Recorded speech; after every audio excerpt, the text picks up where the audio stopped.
माहिर माशियात मुजम्मिल असलम ने डॉलर की ऊंची उड़ान को इब्तदा करार दे दिया। वीडियो बयान में मुजम्मिल असलम बोले कि रुपए में गिरावट से मुताल्लिक कल ही बता दिया था। इंटरबैंक में डॉलर 240 से बढ़ चुका है। कहा यह जा रहा है कि किसी भी वक्त 2.5 मार्केट में डॉलर 255 का हो चुका। 2 दिन में मिनी बजट आने वाला है और गैस की इजाफा कीमतें जुलाई से ली जाएंगी। बता रुपए की कदर में एक बहुत बड़ी गिरावट आने वाली है।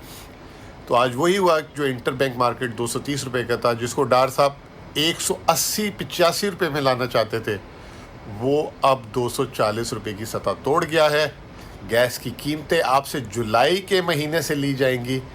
बिजली की कीमतें बढ़ाई जा रही हैं और इसके अलावा जो है नए टैक्सेस और मिनी बजट लगने जा रहा है।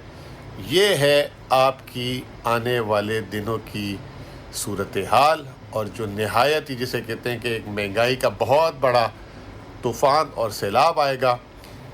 अब ये फ़ैसला हो गया है कि IMF के आगे झुकना है, तो वो झुक चुके हुए हैं।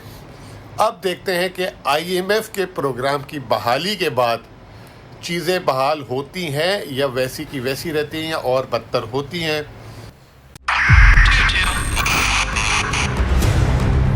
2022 बहुत सारे तोहफे भी देखे गया पाकिस्तान की आवाम को। पाकिस्तान की आवाम को एक तोहफा ये दिया कि आवाम को पता चल गया कि पाकिस्तान का मीडिया क्या है। साल 2022 में सबसे ज्यादा देखे जाने वाला चैनल बोल न्यूज रहा नंबर 1। हमने बहुत सारे शोज और ट्रांसमिशंस की। पूरा साल मुसलसल जदोजहद में निकल गया कि ये वोट ऑफ कॉन्फिडेंस के पीछे कौन लोग थे।